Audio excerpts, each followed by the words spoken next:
How's it going, guys? As always, my name is Jimmy Champagne and this is PSReady, my channel all about PlayStation. In today's video, I've got 3 topics to cover. The first one is that we have a render of the PS5 Pro and it looks really good. Like, it even looks better than I thought it did in the 2D renders that we already have. Second on the list, we're going to talk about how the first PS5 Pro enhanced game has been confirmed. And then we're going to round it out with the performance metric of the PlayStation 5 Pro and why it's just as necessary this generation as the PS4 Pro was last generation. All right, let's jump into the first news story here. So we all know that despite the fact that there's so much info out there about the PlayStation 5 Pro, Sony just basically refuses to acknowledge its existence. And because Sony does not talk to its fans in any way, we have no idea what we have to look forward to, whether it's a showcase, whether it's a state of play. We don't know if the planning on the showcase or the state of play is being formulated to kind of replace the showcase entirely and make state of plays actually something worth watching. We don't know anything about Sony because unlike Microsoft and Nintendo, they just don't talk to their fans. So this is coming from Dramatic Experience 6 on Reddit, and I honestly think it looks really good. And not only that, I think this is exactly what the console is going to look like in 3D. And the thing that really stood out to me is those 3 slats on the side. I saw people complaining, saying it doesn't look different enough from the PS5 Slim.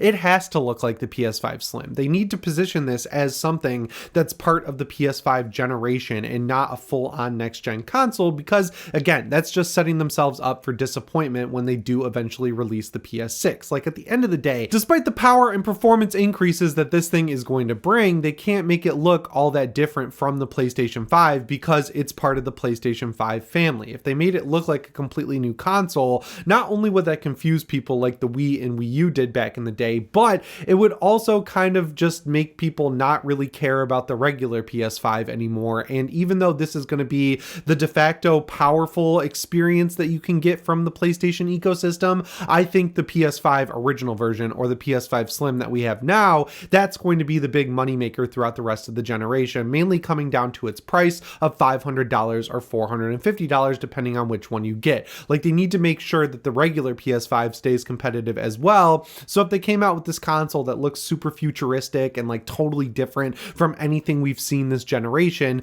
that would be too far away from what they've already established, and that was never going to happen. So with my expectations in check from the beginning about how this thing was going to look, I am very happy with it. I like the 3 slats on the side to signify that this is a PlayStation 5 Pro, because, you know, when they went from the regular PS5, which had no slats, to the PS5 Slim, which has 1 slat, you got to add in 2 black lines to give it a 3-tiered look, and I think that was really cool. I am curious though if the PS5 Slim faceplates will work on this console or vice versa. Like, is Sony going to go hard on this and just start releasing custom faceplates again like they did at the beginning of the generation when they were releasing different colors like black, red, pink, blue, every other color under the sun? Or are they going to do special PS5 Pro editions? Like, how far is the customization going to go on this? That's a question that needs to be answered. But I think it is cool that the only true visual difference between the PS5 Slim and Pro is just that clean extra line in the middle to just let you know that this thing is a little bit more powerful than the PS5 you already have. The only thing I don't like about the design is the same thing I don't like about the PS5 Slim, which is that the disk drive looks tacked on because it is tacked on. Even though they're covering it up with the faceplate,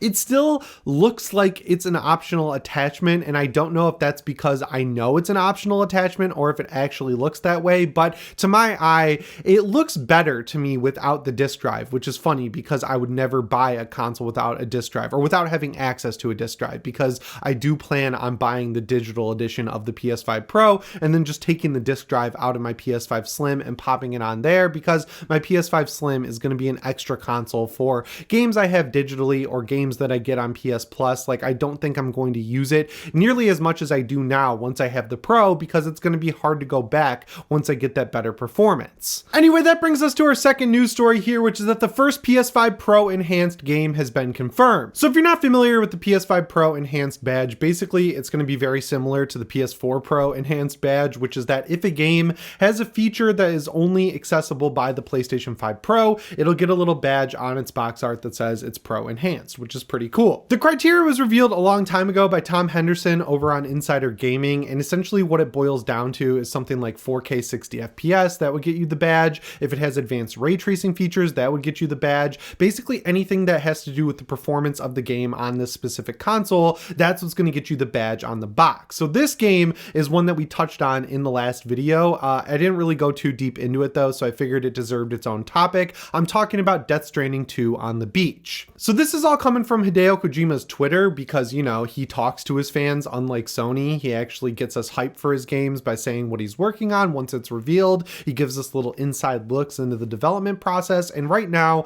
as he puts it, he is constructing the game. So I'd imagine that all the assets are made, the map is all figured out, and he's building out the story and the actual missions and everything like that, and getting everything together into the actual product before they go into the optimization phase. So what he tweeted out is a picture letting us all know that he's constructing the game, and in the background there's a dev kit of a PlayStation 5, but it's covered with a towel, and he really wouldn't have to do that if it was a regular PS5 dev kit, because that thing has been officially revealed out in the wild multiple times. Someone actually sold one on Facebook Marketplace. The way they were able to get around the auto flagging feature that disallows that stuff from being sold is that they called it a PS5 pizza kit development or something like that, or a PS5 pizza development kit, and they put a little spatula next to it and a towel to make it look like a pizza oven instead of a full-on PlayStation development kit. It looks really cool. It's also the first sighting that we've had of a murdered out DualSense, like before Sony officially released it, and it actually looks like it's a deeper black than the officially released one, so hopefully Sony releases that colorway in the future. That would be awesome. But the point is, he's very clearly working on hardware that has not been announced or revealed yet, which leads us to believe that it's the PlayStation 5 Pro.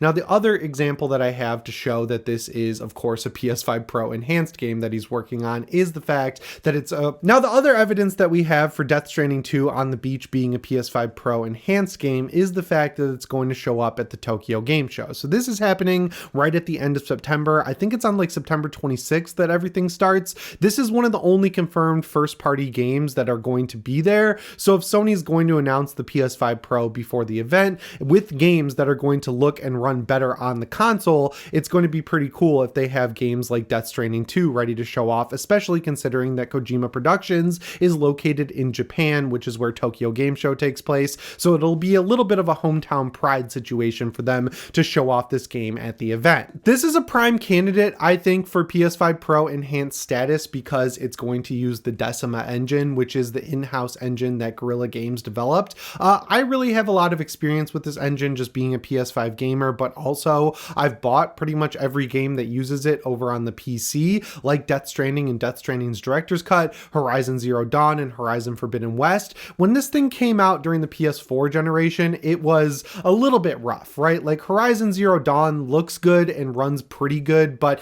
you didn't get a 60 FPS mode on the PS4 Pro. It's just got like better graphics and everything like that, and a hard lock 30 FPS instead of one that kind of falters to the low 20s or high 20s a couple of moments in the game, like when you're fighting some of the bigger bosses. But when we entered the PS5 generation, that's where this engine really took off and started to come into its own. Obviously that has to do with better hardware, but also I think the engine just got a lot more optimized as time went on. So I'm really excited to see what it can do on the PS5 Pro with everything enabled that's possible within the engine. And if you go back and look at the trailer for Death Stranding 2, Death Stranding 1 looks really good still to this day. It's a game that I play very regularly, so I'm very familiar with it. Like the face animations and everything like that are phenomenal. The textures on the ground, like when you're walking around in the early areas and it's that Iceland setting where there's that mossy grass everywhere and there's rivers and like overcast skies. It's one of those games that kind of gets you in that state where you look at it and it sort of tricks you into it being a picture, sort of like Gran Turismo 7 does. So when you look at the trailer for Death Stranding 2, it looks even better, which is something that I didn't think was really possible. And I remember thinking that back like 9 years ago when Metal Gear Solid 5 came out. That was another game on the PS4 that tricked me into thinking the textures were real, and now I'm playing it on my Steam Deck and my main gaming PC, and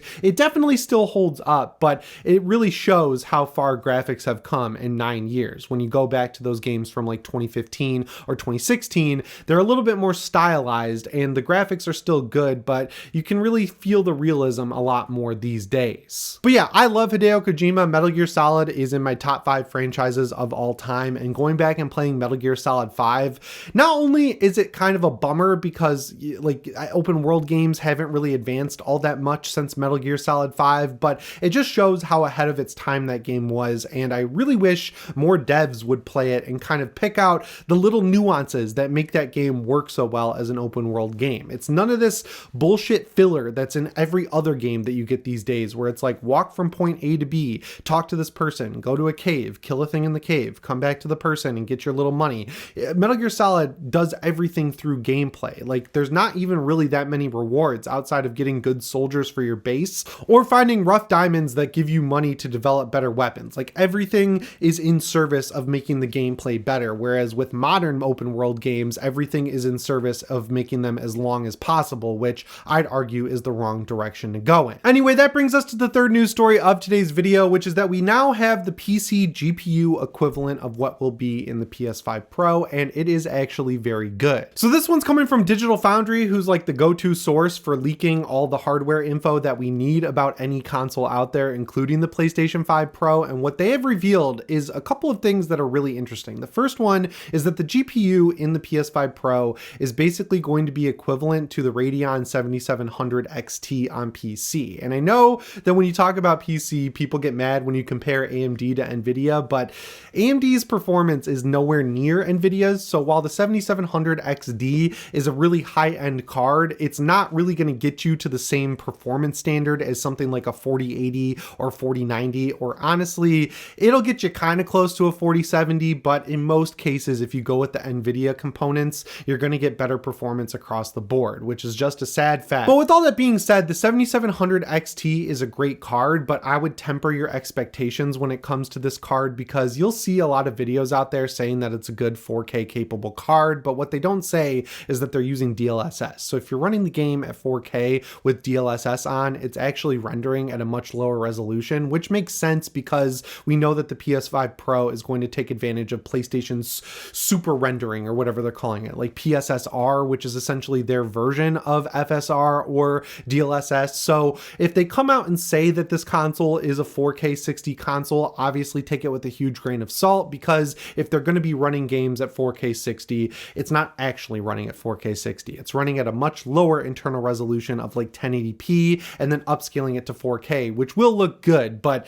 it's not true 4K gaming. But where this card really lives though is actually very interesting, because it's really in that 1440p zone when you pair it with the right CPU, which we'll talk about in a minute. So if you're playing a demanding game like Cyberpunk 2077, A Plague Tale Requiem, Spider-Man Remastered, Hogwarts Legacy, if you're running this at like ultra or high settings at 1440p, you're gonna at minimum get an average of 76 to 110 FPS. Now, those games are all varying degrees of hard to run, but they're all pretty difficult to run, so living in that zone is good because you're running them at a native 1440p, and if they upscale from 1440p to 4K and can still hold those frame rates, these games are all gonna look phenomenal on the PS5 Pro compared to the PS5, because a lot of these games run at a internal 720p or 1080p and then upscale to 1440 or 4K. So even at the base outset, you're going to see a big resolution jump, which is great. The big bottleneck on the PS5 Pro is the same bottleneck that the PS5 has, and that's the CPU. So even though the GPU is going to be extremely powerful compared to the PS4 or even the launch PS5, if the CPU can't really keep up with that, it's not really going to give you the big performance and graphical games that you might expect. So while theoretically the card is capable of that, when you actually put it in the PlayStation on the APU with the CPU they're pairing it with, the CPU might be holding it back. And where you're going to see those drawbacks is in traversal. So in Dead Space Remake, for example, when you open a door and the next part of the level loads in, that's where you're going to see a little bit of a frame drop down to like 55 FPS. You're going to see a little bit of a stutter. Or in Cyberpunk 2077, when you're driving around your car or your motorcycle, when you go between districts and it loads in all the textures and assets for that next district, you might see a little bit of a performance drop. But once you have the CPU stuff done and everything is loaded in and you're actually in that next area, that's where the GPU is going to take over, and that's where you'll start seeing the big graphical and performance gains that having a bigger GPU and a slightly overclocked CPU are going to provide. So basically what I'm trying to say is that at the end of the day, this is a pro console. It's a pro version of the PlayStation 5. Don't expect it to be a true next-gen machine compared to the original PS5. It's going to be a marginal, if not marginal, good jump over what we currently have, and it's basically going to put us back where we were at the beginning of this generation when they were doing all these cross-gen games and they were all running at high resolutions and 60 FPS on the PS5. They're just going to be doing the same thing with true next-gen games. And for me, even if it's $600 or $700, that performance jump is going to be worth it, because in my head, I have to compare it with my gaming PC, which is extremely powerful and runs laps around the PlayStation 5. So the closer I can get in the PlayStation ecosystem to performing against my PC, the happier I am. So yeah, AMD cards, not as good as NVIDIA cards at the outset. Like the most powerful AMD card is nowhere near even the second most powerful NVIDIA card. But with what Sony's working with, we're going to see some really big performance jumps, and that's good. The second thing that Digital Foundry talked about is that the PS5 and Xbox Series X were completely oversold, which is not a shock at all. They do this every generation. They basically take the smallest game they can, like Ori and the Will of the Wisps, which runs at 8K and 120 FPS, and they say, well, this console has the capability to hit that metric, so we're going to market it that way. But in reality, all of the first party stuff and everything like that, you're going to see some caveats with performance and graphics to really get it to that level they advertised it to be at. Hopefully with PSSR being introduced and everything like that, we can actually get to those performance metrics. But as always, don't take the marketing to be truth. Take it with a huge grain of salt, and your expectations will always be exactly where they should be, and you'll be a lot less disappointed when you actually start playing games on the machine. Anyway, guys, that's all I have for you in today's video. As always, my name is Jimmy Champagne. I'll see you in the next one. Thanks for watching, and shape on.